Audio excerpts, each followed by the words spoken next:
នេះកំងម៉ែ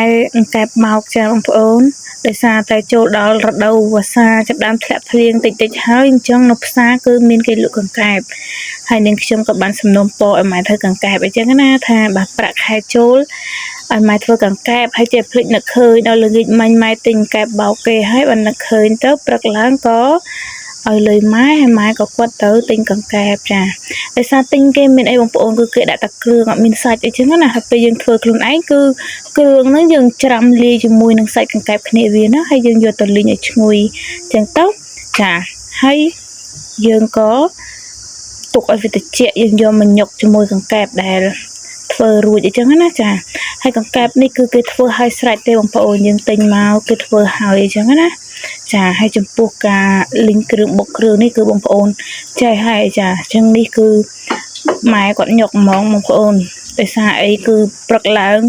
អត់បាននៅមួយគាត់ទេឡៃទៅធ្វើការដែរអញ្ចឹងណាដល់ថ្ងៃឡើងម៉ោងបាយអញ្ចឹងទៅបានពេលតនេហើយណាមួយម៉ែក៏គាត់ធ្វើគ្រឿងហើយទៀតអញ្ចឹងបានថតពេលហ្នឹងតែម្ដងបណ្ដោយកុំអីខ្ញុំបានថតកែបបុកនេះយើងធ្វើខ្លួនឯងបងប្អូនអើយអត់មានខំគ្រឿងអត់មានរីកអីចឹងណាយើងបុកជាមួយសាច់ជាមួយគ្រឿងអីចឹងគឺថាឆ្ងាញ់ជាតិហ្មងហើយសាច់កែបនេះយើងច្រំឲ្យម៉ត់អីចឹងទៅចាហើយយើងលាយមួយគ្រឿងដែលយើងបុករួចគល់ក្រៃរំដេងលឹកក្រូចសើចខ្ទឹមសអីចឹងបងប្អូនបុកឲ្យម៉ត់ហើយសាច់កែបហ្នឹងយើងច្រាំហើយយើងយកមកលាយជាមួយគ្នាហើយយើងដាក់គ្រឿងឲ្យវាឡែមប្រៃផ្អែមអីចឹងណាចាប៊ីចេងស្ករអីចឹងទៅចាហើយយើងយកមកលាយគ្នាលាយមួយគ្រឿងជាមួយនឹងសាច់កែបដែលយើងច្រាំរួចហ្នឹងណាចាហើយយើងយកទៅលីងឆ្អិនហើយ